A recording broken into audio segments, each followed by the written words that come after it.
Hey guys, this is an interview with PJ Bartlett of Spaced Out Design and Marty the God Beast Hansen.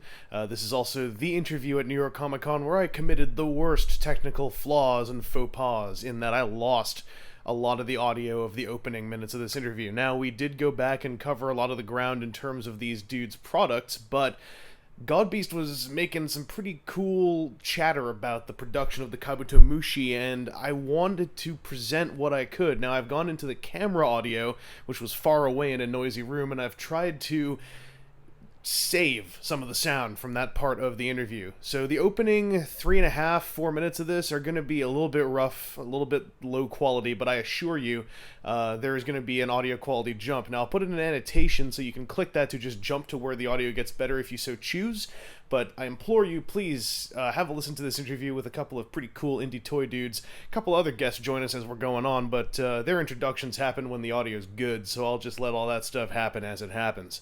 Anyway, hope you enjoy. With the Armor Board, for instance, and with I guess with the Kabuto Mark II, which is a neat figure, and Matt Downey like broke the thing open and made it into something there.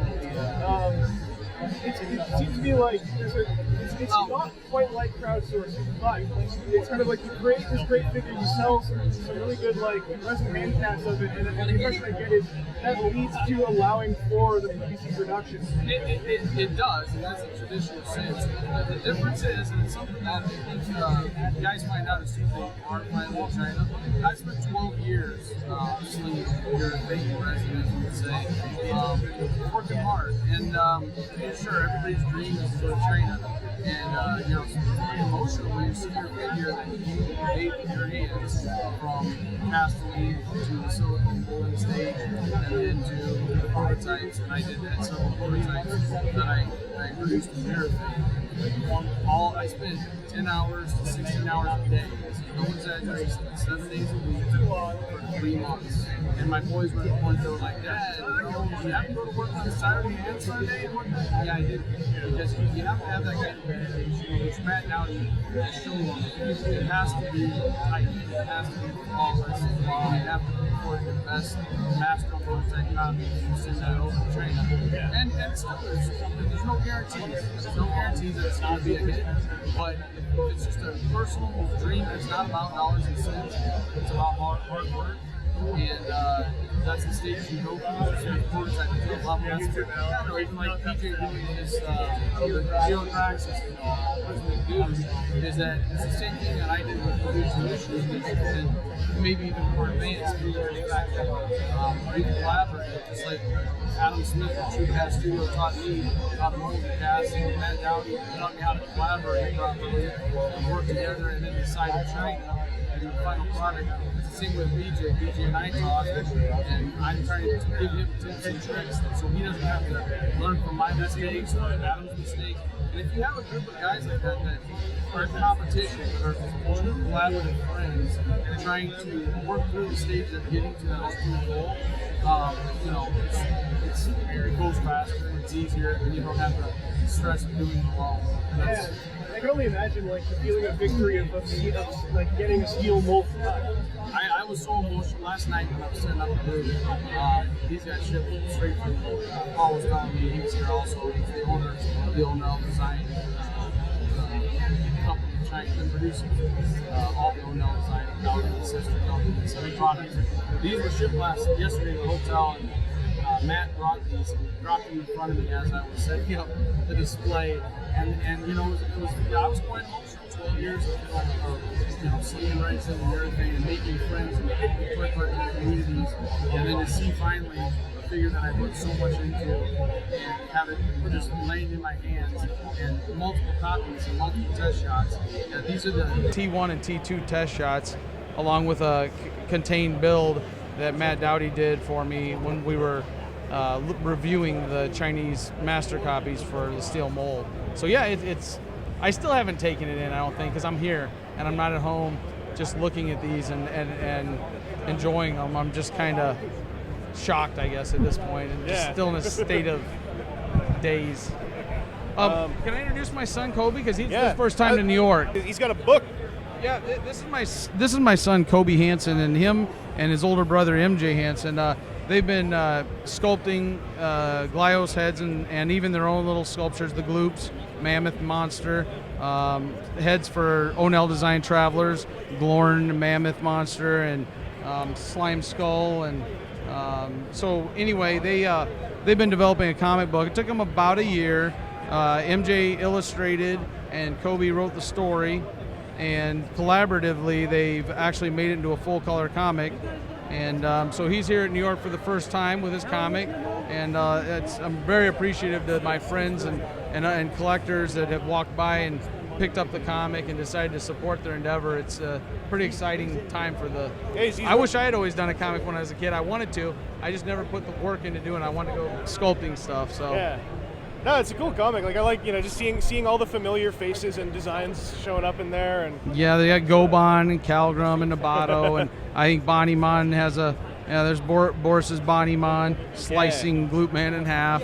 Yeah, so it's fun. And they're inspired. I think every toy collector artist is inspired by what Matt Dowdy's created with the Glyos system, and the interchangeability and the sister company's interchangeability has made it pretty much endless what you can come up with, and you're not stuck with just a run-of-the-mill action figure. This is this character and this is what he does, and that's it.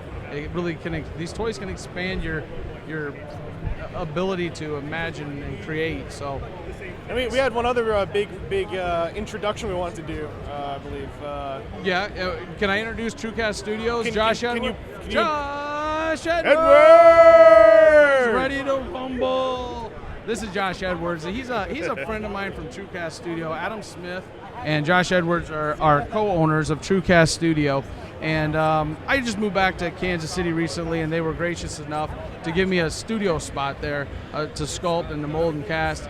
And then as a team, we've been collaborating on their personal sculptures and endeavors and productions, along with their business partners with Fantastic Plastics, Mark Vasquez. So they're co-owners of the production pieces that come out of China from the Onell Design factory in the Mystic Warriors. So I'll give it over to him a little bit just to introduce himself a little more and talk about he's the rubber master. This guy knows rubber like nobody's business. I'd like to know more about rubber, because I saw you tearing that zombie to pieces. Here's one. I'll let you go. Okay. So Adam Smith, pure genius when it comes to this stuff, but we figured out some material to use or whatever that would be rubber, almost indestructible but fun. And of course, you created like Fraleyized zombies, zombie duds, and walking duds. Yeah. Gross looking or what have you. So that's Rudy Garcia's skull. Yeah. But the fun things with this stuff is it's bendable, and you can do fun things with it. Take his arms off and interchange part. We want to interchange parts eventually and stuff like that. But that's cool. Yeah, but this is a great endeavor. Well, and this material, it's here as well. I love seeing this stuff where it's like you take the indie artistic side of something, and then you start adding in the more classic, and I want to play with it end of it. Right. This feels like something that could, you could just toss at your buddy and go and like, you yo, can. And you can, and it won't break it unless you'll break your buddy or whatever. So. And you know what's funny is Adam Smith, he sculpted that Manic Frog and a lot of these grotesques, which we're working on. We got a header card coming and different packaging for them. But he sculpted this back in 1999 when I first met him, when he first trained me on how to mold and sling urethane. And these sculptures were twice this size. They were huge. Yeah. And so then when I came down, I said, you need to recast those. And he goes, I don't have the molds anymore. I go, well, what if I bring in my set and we hydro shrink them, which is the process of reducing it by half scale.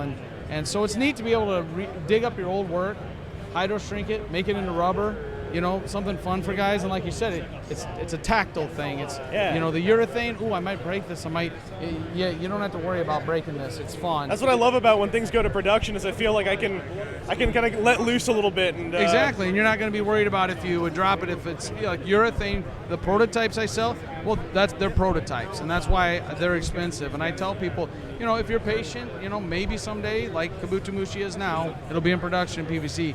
But along that step of the way, the true collectors, the diehards that know what toy collecting's about, if they can get their hands on a prototype, if they can get their hands on a test shot, that's what I was always doing when I was a toy collector, serious toy collector. So, yeah, it's an exciting time. I'm totally stoked to be able to collaborate and team up with TrueCast Studio to help my friends like PJ and Spaced Out Designs with their stuff, and in turn, it's a tight-knit community of friends helping each other succeed and making toys. And that's what I love seeing, because this is the epiphany I had after 2011 when I first met a whole lot of you guys here at the table.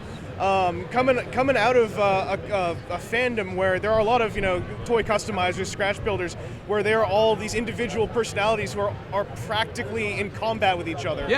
For sales of their customs, and to see this more collaborative environment with more fully original pieces was such an epiphany, where I was like, I really need to stop worrying about those customizers who are having their fist fights over who invented LEDs in the whips first or something, where it's like, what's the point? It's crazy, because honestly, I'd rather share the information, just like my mentors like Adam Smith shared the information on how to properly mold and cast. I want to be able to 10 years later share that with my friends that are trying to learn the same process, and instead of struggling alone or climbing to the top, oh, this is my idea, this is my character I made, it's better to have a group of friends working as friends. And if it's about money, I would have stopped a long time ago, because nobody's going to get rich off of making independent toys. Are you going to be able to maybe eke out a living?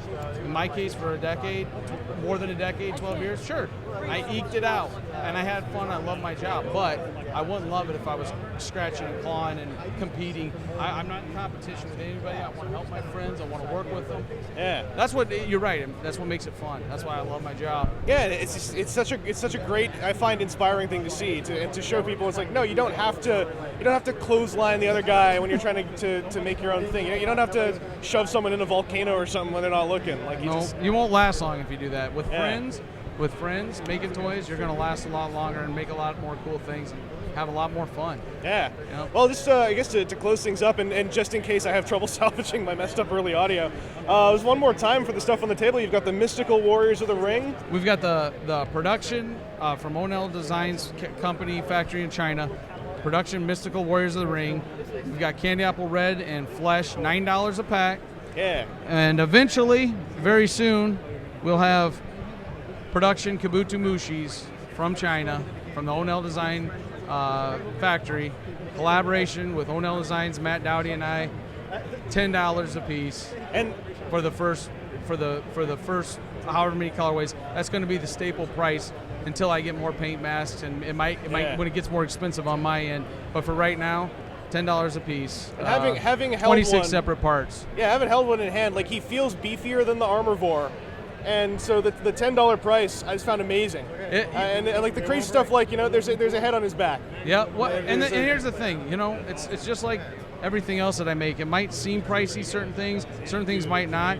I was a collector before I was a toy maker, and I never stopped putting myself in the collector's shoes. That's a fair price for what my costs are. That'll be a fair price, and I want to pass that on. I learned that from Matt Dowdy. $8 a Traveler, $8 an Armorvore. I want people to have it. I want people to have fun, and I want to see people build with it. I want to see what they're going to make and where their imaginations and customizations. I mean, we already saw this thing pop up yesterday out of nowhere. Yeah, this was a contained build that Matt Dowdy did yesterday. I had seen it once before with my master in China. He had built this and showed it to me. Some simple switching of parts, rotating the torso, making like a shield and a sword. There's a lot of stuff you can do with it. So I'm excited to mess around with it and find out what I don't know you could do with it. So. Yeah. And then with PJ Bartlett from Spaced Out Designs, again, just in case I have trouble with that audio, let's just take another quick look. You've got the Saprolites. Yes, we got the rubber Saprolites in rubber. This is the first time they're debuting here at Comic-Con in a rubber squishy state. I didn't know you could do that. That's great. You can move them around. It gives them a little bit more, positionings and stuff. So we got that. These are all $10 for the whole assortment. Does this bounce? Have you tried to? It does a little bit. I mean, you gotta give it a little, and wow. he kind of goes. So that's what I like about rubber. It's got a lot of unique qualities to it, other than the rigid urethane resin, which brings me to this one. This is my fully articulated figure, Geodraxis, debuting also at New York Comic Con, with 4 points of articulation at the shoulders, the waist, and the head. We have a small batch of them for $40 a piece, and then we have the Glyos upgrade versions here. The Glyos upgraded versions. They're $25, and they work with all the Glyos System Series toys. So. Colgrim, Glyos, everything. So. And as I said before, it was great seeing. Oh, sorry, this got caught here. It was great seeing this stuff in person after watching your work with Bannemon's Custom Core. Yes. With with some of the saprolite pieces you were making, and there was also like the tree boards. Tree board, yes. The guys here on the headers, they're Jesse Moore painted this. Very talented artist, good friend of mine. We have the tree borgs, and on the back we have the saprolite. And I did a release earlier in the year with these guys, and some painted customs and some hand cast pieces of those characters, which cool. I will revisit eventually soon. Excellent. Well, thanks very much for the talk. Absolutely. Geodraxis, I would like to see this become successful and continue on. I am entirely in love with this head design, like just the underbite visor and the horn. It really speaks. It's got a lot of character. Yeah, thanks, man. I appreciate it. But thanks to you, thanks to Marty, thanks to everyone here. Really, I appreciate it. It's been so long since you and I have talked, and I really appreciate you stopping by and interviewing us. Yeah, no worries, man. I gotta get all my technical issues more sound. Sounds good. I think we covered no one will know that something went strange. Hopefully. And one last time, Josh Edwards of TrueCast Studio. He is the rubber master. This guy knows rubber like no man knows rubber. And that's a rubber fact. We'll be back with some more Onell Design coverage. I say that as though we're live. This is all going up pre-recorded and whatnot. No, yeah. So live from New York Comic Con, whenever this is going up in December 2013. Come on down. We're all right here still.